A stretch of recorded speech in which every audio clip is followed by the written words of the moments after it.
À Tribune locale ce soir, mon invité en entrevue est solide comme le rock, c'est Roch Cholette du 104.7 FM.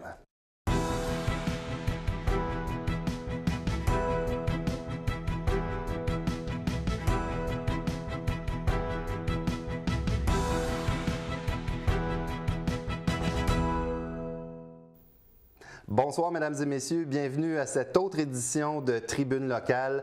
Et oui, notre invité ce soir, nul autre que Roch Cholette du 104.7 FM. Bonsoir, Roch. Salut, Martin. Ça va bien? Oui, ça va. Écoute, je veux commencer avec toi, savoir comment c'est arrivé ton passage de la politique à la radio. Bien, ça ne s'est pas fait directement. Il y a eu il y a eu deux autres épisodes de professionnels avant d'arriver à la radio. Je suis allé dans le secteur privé, je suis allé en diplomatie ici à Ottawa pour le gouvernement du Québec. Puis à un moment donné, je me souviens, je reçois un appel de Louis-Philippe Brûlé et à l'époque Bob Rioux, qui est maintenant notre directeur général. Puis Louis-Philippe était à l'époque directeur des programmes. Puis ils me disent, écoute, Roch, on peut-tu te voir? Fait que là, on jase. Puis ça t'intéresserait-tu, ça, une émission d'affaires publiques? Bon, je sais pas, peut-être. Finalement, on jase de ça. Puis dit, pourquoi on ne fait pas un test? Et je suis allé faire un test en toute cachette à la cité collégiale. Il y avait deux... Ah, même pas à la station, en cachette, vraiment. Là, non, parce que la transaction n'avait pas été complétée. Puis finalement, c'était encore secret, là. Et puis on était à la cité collégiale. C'était fermé, il avait fermé les corridors, puis là, j'étais rentré là, on était deux, je crois. Finalement, on a fait le test, il m'avait dit, bon, ben on va faire un genre de simulation. Et j'ai fait ça. Finalement, ils m'ont proposé quelque chose, puis l'aventure a commencé, ça fait déjà 5 ans, 1000 émissions plus tard. Petite parenthèse, si tu n'étais pas devenu animateur à la radio, quoi d'autre t'aurais aimé faire? Je sais. Tu sais pas. Ben, ça aurait été sûrement relié toujours au monde politique, là. Pas de la politique active, mais relié à ça. C'est parce que pour moi, ça a été une carrière, mon travail, puis c'est une passion, c'est quelque chose que j'aime. Puis je pense que je comprends assez bien. Puis je pense que c'est tellement important dans notre société, tout l'aspect politique, que je serais resté probablement dans quelque chose comme ça. Je pense pas. Moi, je suis comptable de formation. Je pense pas que je serais retourné à mes anciennes amours, mais la radio, présentement, permet de faire bien des choses. Premièrement, elle me permet de traiter beaucoup de sujets différents, pas juste un, pas juste la politique de façon générale, pas juste la politique municipale, provinciale ou fédérale ou internationale, me permet de parler d'enjeux de société, me permet de parler de toutes sortes de choses. Puis moi, je suis un privilégié dans la vie parce que du monde qu'on paye pour qu'ils donnent leur opinion, pour dire qu'est-ce que tu penses de... C'est une job rare. Mais c'est une job rare. Ouais. Puis j'ai la chance d'avoir un micro. Il y a des éditorialistes qui font ça dans des journaux. Puis on est de plus en plus, par exemple, d'anciens politiciens qui ont la chance de faire ça. Je pense à Mario Dumont, je pense à Nathalie Normando à Québec. Fait qu'on est différents. C'est un petit peu aussi comme les anciens joueurs qui reviennent au micro, au sport. Exact. Alors, moi, j'ai l'avantage d'avoir un poste qui me permet, non seulement me permet, mais me force presque à avoir des opinions. Puis ça, c'est pas trop dur d'avoir des opinions, mais ce qui est dur là-dedans, c'est d'avoir une certaine cohérence. Parce qu'à chaque jour, tu parles de plusieurs sujets. Quand c'est 5 ans plus tard, 1000 émissions plus tard, d'avoir une certaine cohérence, c'est ça le défi. Et c'est sur ça que je travaille le plus fort. Et justement, 1000 émissions, c'est quelque chose. Vous avez souligné ça, ça fait pas tellement longtemps, au 104.7. Oui, c'est quelque chose. Premièrement, je ne le savais même pas. OK. Et ce n'est plus le cas. Non, non. C'est ça, non, quand non. ça fait longtemps. Et c'est 1000 émissions, pour moi, c'est pas 1000 émissions de solide comme le rock, parce que quand je suis en vacances, l'émission continue, mais c'est moi 1000 émissions. Puis la petite histoire, c'est que je suis en train de manger avec mon patron, puis il me dit hey, tu savais-tu que dans 2 semaines, tu vas avoir 1000 émissions de franchise? Tu sais, ah ouais? Non. Puis je lui demande tout bonnement, on fait-tu quelque chose de spécial? Non. OK. Moi, je voyais pas ça comme, tu sais, je pensais pas qu'on était pour faire quelque chose. Puis finalement, on me dit, bon, ben écoute, Roch, pour mercredi, telle date, prépare pas d'émission. On a une petite surprise pour toi. C'était vraiment gentil. C'était une belle émission.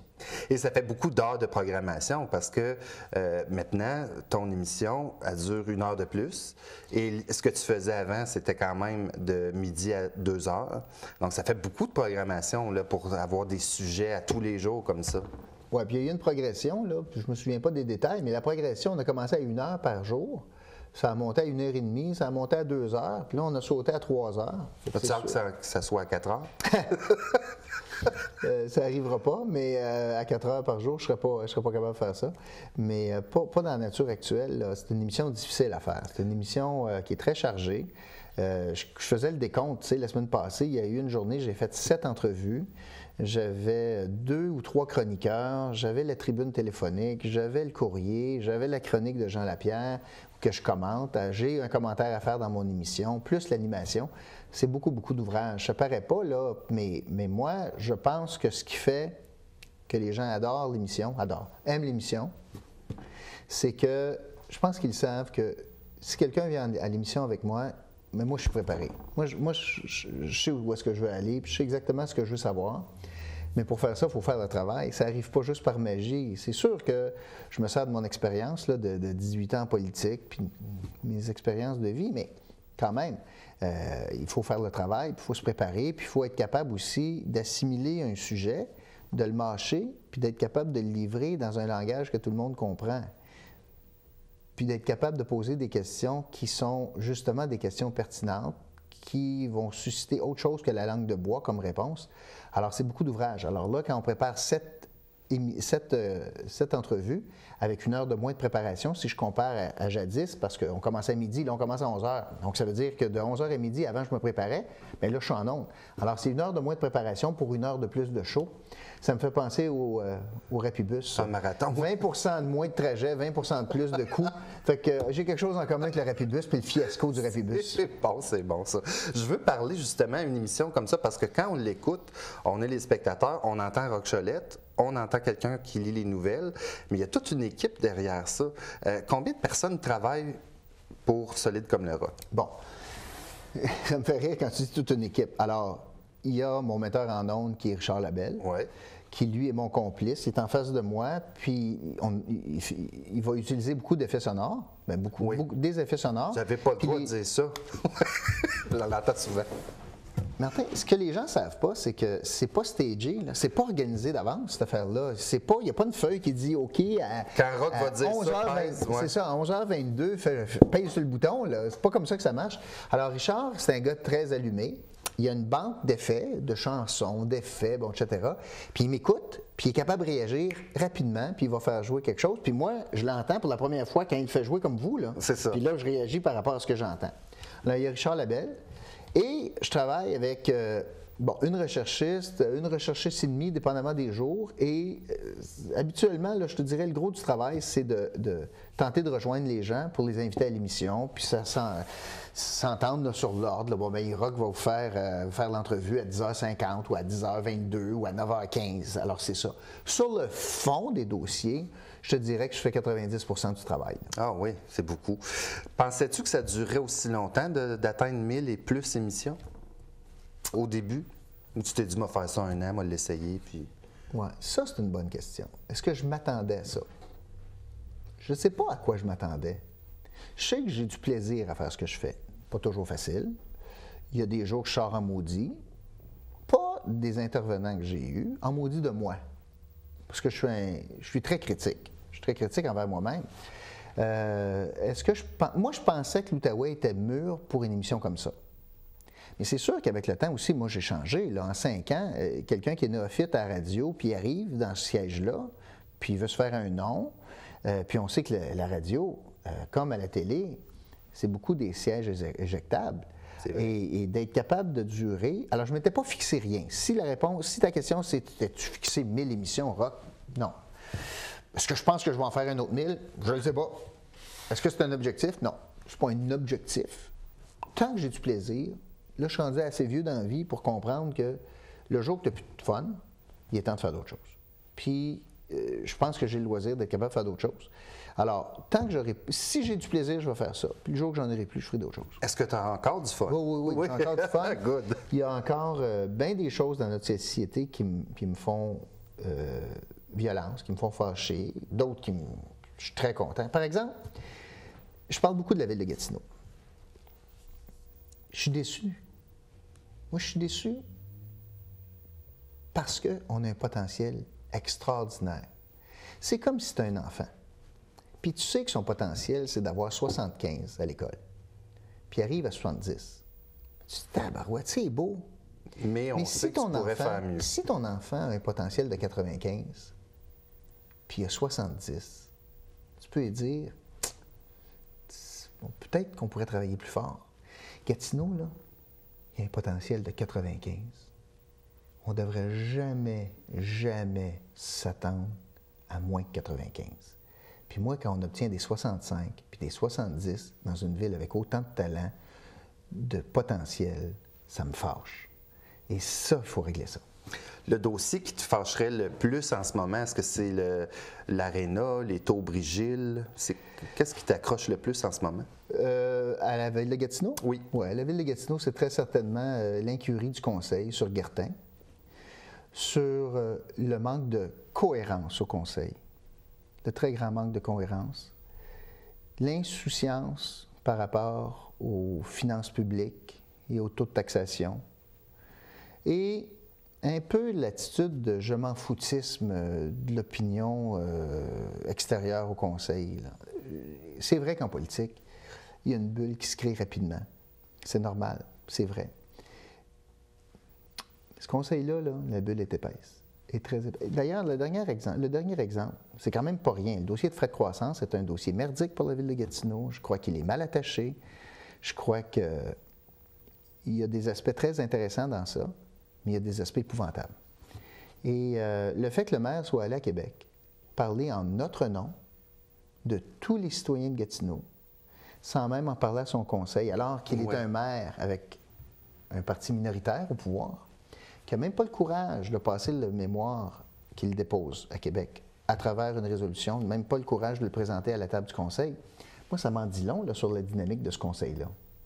Alors, il y a bien des éléments. Bien sûr, je suis déçu de voir que tous les œufs sont dans le même panier pour les mosaïcultures, puis 2017. Je regarde Ottawa faire des annonces. Je vais dire, il commence à être tard. Il commence à être tard pour qu'un conseil se réveille. Alors, c'est des petites choses comme ça. Puis, tu sais que moi, j'étais contre les fusions forcées municipales. Je ne crois pas que c'est le nombre de citoyens qui fait la force d'une ville. Et jour après jour, depuis Marc Bureau à aujourd'hui, Marc Bureau et Maxime Penneau-Jobin me le prouvent, que c'est pas parce que tu as plus de nombre de citoyens dans ta ville que tu es une ville influente au Québec. C'est pas vrai que parce que tu as le titre de 4e ville en importance au Québec, en termes de population, que tu es la 4e en termes d'influence. Et ça, c'est dommage. Écoute, Roch, on va faire une toute petite pause. On revient dans quelques instants.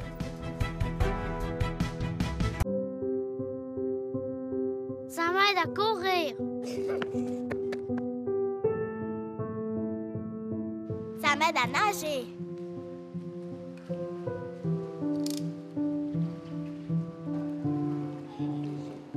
Ça m'aide à jouer au golf.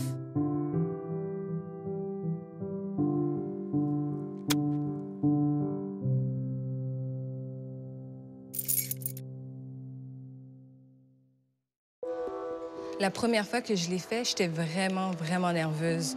J'ai même demandé à ma cousine de me rassurer. Comme elle l'avait déjà fait avant, elle savait comment ça se passerait. J'ai pris mon courage à deux mains et j'ai fait mon premier don de sang. Depuis mon premier don de sang, je ressens le besoin de poser ce geste le plus souvent possible. Et j'ai découvert que se sentir utile et sauver des vies, ça aussi, ça procure des sensations fortes. De retour à Tribune locale, toujours en compagnie de notre invité cette semaine, Roch Cholette. Alors, Roch, je veux qu'on parle maintenant du style de ton émission. Comme dans la promo que vous diffusez souvent au 104.7, il n'y a pas de zone grise. Roch, quand on va à ton émission, quand on est invité à ton émission, il faut être prêt. Parce que le style de l'émission est quand même assez... Il faut être prêt là, à répondre aux questions. Donc, quelqu'un qui va à ton émission doit avoir son dossier bien préparé. Oui, j'espère. Oui. Je trouve ça toujours très drôle quand on parle de cela. Parce que les gens que j'invite à mon émission, habituellement, là, c'est les gens qui sont responsables d'un dossier. C'est un expert dans un domaine. C'est normal qu'ils connaissent ça. Puis j'espère qu'ils en connaissent bien plus que moi Mon objectif, c'est pas de trouver la bébite. Mon objectif, là, c'est que moi, je me suis fait une tête. J'ai regardé ça, je me suis fait une tête. Puis je pose des questions de gros bon sens. Je te donne le meilleur exemple. Une fille que j'aime beaucoup, avec qui j'ai siégé à Québec. Puis c'est un exemple qui m'a beaucoup frappé. Lucie Charlebois, ministre de la Réadaptation, des services sociaux, dépose une politique pour l'itinérance, sur l'itinérance. Parfait. Et je lui dis, Madame Charlebois, je vois que votre objectif, première ligne, c'est un gros rapport, tu sais. Première ligne, mon objectif, c'est de réduire le nombre d'itinérants. OK? Il y en a combien d'itinérants? Je ne le sais pas. Si ton objectif, c'est de réduire le nombre, Il faudrait que tu aies le nombre en partant. tu ne sais pas le chiffre de départ, comment tu vas savoir si Mais c'est juste pour te montrer que des fois, quand tu es dans un dossier, c'était normal. Oui, si tout le monde dit ça, oui, je veux réduire le nombre d'itinérants. C'est correct, mais personne dans le ministère il a dit, c'est parce que si on veut le réduire, il faudrait commencer par savoir. Puis moi, je l'ai posé, cette question-là. Mais j'espère que les gens connaissent leur dossier. C'est pour ça que je les invite. Je n'invite pas du monde qui ne connaisse pas le dossier. Je veux dire, si c'est toi que j'appelle, c'est parce que je le sais que c'est toi qui connais ça. Puis si, parce que tu viens à mon émission, ça te permet d'être meilleur, puis tu as plus travaillé, puis tu connais plus ça, puis tu es encore plus convaincu, tant mieux! Mais où c'est pas normal, quand les experts sont pognés et n'ont pas de réponse, c'est là le problème. Parce que souvent, avec les entrevues que tu fais, on a l'impression que la personne ne maîtrisait pas son dossier. OK, mais là, Ça veut dire qu'il y en a beaucoup qui ne maîtrisent pas leur dossier. Beaucoup. Je ne sais pas, beaucoup, peut-être. Mais c'est pas normal. Puis l'autre chose, il faut faire attention parce que moi, j'ai un style, puis des fois, c'est pas facile de venir en entrevue avec moi, mais il faut que les gens aussi apprennent les techniques pour accorder une entrevue. Moi, dans mon ancienne vie aussi, je l'ai enseigné, ça. Tu accordes une entrevue, en théorie, c'est toi qui contrôles le message que tu lances. Peu importe les questions de Cholette, là. Peu importe ce qu'il va te dire. Là. Premièrement, il ne me parle pas à moi. Puis deuxièmement, ils ne sont pas là pour me convaincre moi. Ils sont là pour parler aux auditeurs, à leurs électeurs, aux décideurs. Ils sont là pour parler à travers moi, à quelqu'un d'autre. Ce sont eux qui doivent être convaincus, pas moi. Mais malheureusement, on a bien des gens qui ne maîtrisent pas comment faire des entrevues, puis ils décident de tenter de me convaincre, moi. Et c'est là qu'on a des entrevues le fun, parce que moi, ça joue dans mon jeu, alors que c'est pas ça l'objectif pantoute. C'était une de mes questions. Avez-vous quelques conseils rapidement à dire à quelqu'un qui doit aller en entrevue à l'émission de Roch Cholette? Je ne peux pas vous donner de trucs. Non, mais une couple, là, deux, trois trucs.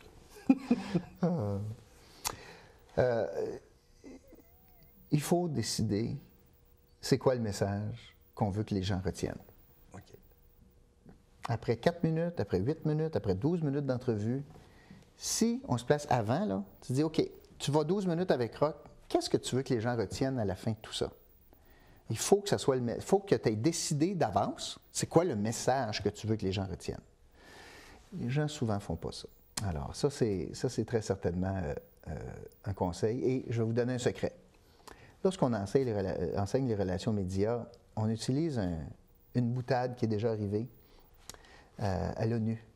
OK. Henry Kissinger, l'ancien secrétaire d'État, répondait à un parterre de journalistes sur quelque chose de très sérieux. Et il est arrivé au podium, il s'est assis, puis en boutade, il a dit « Mesdames, Messieurs les journalistes, avez-vous des questions pour mes réponses? »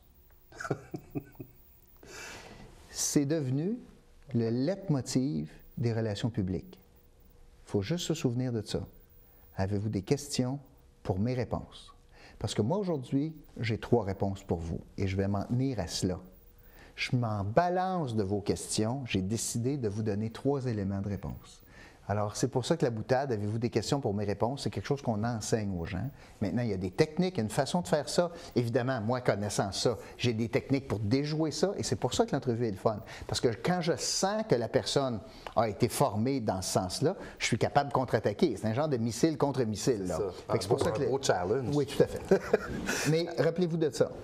Faire une entrevue, posez-vous la question, ou dites-vous, le leitmotiv, c'est avez-vous des questions pour mes réponses. C'est bon, je vais m'en souvenir. Est-ce que vous pensez que la région de l'Outaouais était prête pour une émission comme la vôtre? Ah oui. Oh oui, puis il y en a eu d'avance. Il y en a eu avant, je ne suis pas le premier. Là. Jean Cazot, Dexter. Mais c'était peut-être pas aussi piquant, je dirais. Je sais pas. Moi, je sais que j'ai été poivré par Alain Dexter quand j'étais en politique déjà. Je me souviens que j'ai gardé même le ruban. Ah oui? Et oui, je me souviens sur la question du petit train. Je m'occupais du petit train à l'époque. Puis sur une question de petit train, j'avais eu de la fou, puis pas à peu près. Puis parce que j'avais été mal préparé, je m'étais mal préparé. Et je m'en souviens encore. Fait que ça m'avait marqué. Françoise Boivin a fait des entrevues serrées. Alors, je pense qu'on en a eu. Est-ce que c'est plus piquant? Je ne sais pas. Puis est-ce que les gens sont prêts à ça? Tout à fait. OK. Les chiffres sont là pour le prouver. Là. Oui. Justement, des chiffres, je voulais en parler. Ça va bien pour l'émission Solide comme le roc. Je ne sais pas si on a des chiffres précis ou... Par cœur, c'est une question de part de marché, mais je ne m'en souviens pas. Mais il faut comprendre qu'on est dans une région excessivement compétitive en termes de radio. Et là, on a tout mêlé, la radio francophone, la radio anglophone. Il faut comprendre qu'on a beaucoup de francophones qui décident d'écouter de la radio anglophone. On a les difficultés techniques liées aux bandes passantes, que ce soit dans les édifices du gouvernement fédéral. On a les restrictions du CRTC qui font que, par exemple, on a de la difficulté, notre antenne à diffuser va à Chelsea, et même un petit peu plus loin, pour la protection d'une bande, no-fly zone, que je vais dire, mais parce qu'il y a un 104.7. Il y a un 104.7 à Mont-Laurier. On a plein de contraintes, on a beaucoup de compétition, il y a beaucoup de radios privées. Puis en plus, on a une radio publique qui est performante. Alors, il y a énormément de compétition. Alors, considérant la tarte disponible, l'émission fait bien. Est-ce que ça te dérange qu'il y a des gens qui ne veulent pas aller à ton émission? Ça me dérange, moi? Oui. Ben non, pas du tout. Mais est-ce que des fois, tu te dis, c'est dommage parce ça aurait été intéressant de débattre là-dessus? Dommage pour qui? Ben, pour l'événement d'actualité qui se passe à ce moment-là. C'est dommage pour l'enjeu, puis c'est dommage pour l'auditoire. Moi, quelqu'un qui ne vient pas à mon émission, pas de problème. Il y a le droit, premièrement. Là. Je ne suis pas un tribunal. N'avez-vous beaucoup de refus? De moins en moins. OK. Nous, en tout cas, quand j'enseignais ça, encore une fois, il faut que tu aies des bien bonnes raisons pour refuser d'avoir 10 minutes d'antenne pour passer ton message. Parce que ce qu'on dit aux gens, vous n'êtes pas obligé de venir, c'est sûr, là. Sauf que si vous ne venez pas, puis Rock décide de faire le sujet, bon, bien, vous donnez le plancher à Rock pour 10 minutes. Ça veut dire qu'il n'y a personne pour défendre son point. Fait que dans le fond, tu peux dire puis moi, je dis pas que j'ai ta vision de l'événement. Moi, je dis pas. Quand je donne une opinion, là, ou quand j'analyse une situation avec ma lumière ou mes yeux à moi, là, je le répète souvent, ça. Je dis pas que j'ai raison. Je crois pas que j'ai raison nécessairement. Mais je dis voici ce que je pense. Puis quand tu as dit que dans notre publicité, on dit qu'il n'y a pas de zone grise, en finalité, il n'y a pas de zone grise. Mais dans l'analyse du dossier, il y en a tout le temps. Avant d'arriver à une conclusion dans ma tête, je regarde le pour puis le contre d'un dossier. Il y en a bien du gris, là. Mm-hmm. En politique, tout blanc, tout noir, ça n'existe pas. Je n'ai assez fait pour savoir ça. Mais à un moment donné, là, quand tu es appelé à te prononcer, tu fais le pour puis le contre, puis tu dois arriver à une décision. Je donne l'exemple de la montre. Quand je te demande l'heure, tu donnes l'heure. C'est ça. Tu aurais pu, par exemple, passer 20 minutes à m'expliquer le fonctionnement de la montre. Mais les gens, c'est pas ça qu'ils veulent entendre. Ils ne veulent pas apprendre aller au point. C'est quoi l'heure? Aller au point. C'est ça que je donne, moi. Je donne l'heure. Et j'ai fait une nouveauté depuis que je suis à 3 heures, justement pour prouver ça. Le pour et le contre? Je fais une nouvelle chronique le vendredi, où je prends un sujet et j'argumente pour et j'argumente contre. Et ensuite, je dis, voyez-vous, face à ça, OK, voici ce que moi je pense. Justement pour montrer le fonctionnement de la montre un petit peu avant d'arriver à « il est quelle heure ». Étant donné la nature de l'émission où il y a souvent des événements à controverse, est-ce que c'est déjà arrivé que tu reçoives des menaces, par exemple? Ou peut-être pas des menaces, mais des bêtises, des bêtises, oui, en masse. Oui? Oh oui. Des gens qui m'écrivent des bêtises, qui m'appellent pour me dire des bêtises. Correct. Ah, ils vont jusqu'à t'appeler? Oui, correct. Ils te laissent des messages. C'est bien correct. Oui. Ça fait pas un petit peu... Pas les menaces, là. Ouais. C'est la faiblesse des arguments qui m'inquiète. Moi, quelqu'un qui pense que je suis dans le champ, j'ai pas de problème avec ça. Mais quand je regarde leurs arguments... Est-ce que c'est déjà arrivé que tu regrettes quelque chose d'une entrevue? Comme après l'entrevue, tu t'es dit, je suis peut-être allé un petit peu loin. Pas souvent. Pas souvent? Pas souvent, parce que...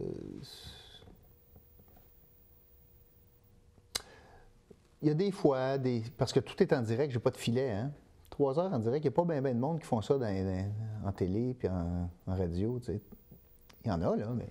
Alors, c'est sûr que tu peux échapper des mots des fois, puis tu peux faire... Je me suis déjà excusé sur une question de réserve autochtone. J'avais fait une image qui n'était pas bonne, qui était déplacée. Je me suis excusé pour ça. Tu sais, ça peut arriver, là, j'en échappe, là, mais ça n'arrive pas souvent, là, ça n'arrive pas. J'essaye beaucoup de... D'ailleurs, c'est intéressant cette question-là, parce que quand tu vas voir un cirque, Oui. puis là, dans le ring central, la personne monte sur un échafaud pour marcher sur le fil de fer. Oui. Si la personne marchait sur une planche 4x8, C'est sûr que ça n'aurait pas le même impact. moins de monde qui la regarderait. C'est ça. Plus que le fil est petit, plus que le monde regarde. Moi, à mon show, là, je marche pas sur un 4x8. Je marche sur un fil de fer. Tout le temps. Puis c'est pour ça que le monde écoute. Fait que c'est sûr que les risques de tomber sont plus grands que si je marchais sur un 4x8. Roch Cholette, dans un party de famille, quand on se met à parler de politique, c'est toujours toi qui gagne? C'est assez étonnant que j'essaie de pas parler de ça. OK. Alors, je parle de bien d'autres affaires. Puis, je suis capable de faire bien d'autres choses. Là. Tu sais, je joue au golf, je fais du ski, je fais bien d'autres affaires là, que faire de la politique. Puis, je pense que moi, les médecins, là, quand ils sont en famille, ça leur tente pas d'entendre parler de bobo. Bon, moi, je ne tente pas d'entendre parler de politique non plus. C'est bon. Juste rapidement, parce que l'émission est presque terminée, la campagne du 104.7 en ce moment avec Groupe Puissance Média, j'achète local, c'est important d'acheter local. Bien, on pense que oui. Puis le concours qu'on fait présentement, c'est dans le but de justement de favoriser l'achat local. On va sur le site, on s'inscrit, on numérise une facture, puis tu as une chance de gagner 10 prix de 5 000, donc un ceux-là, 10 prix de 5 000 $.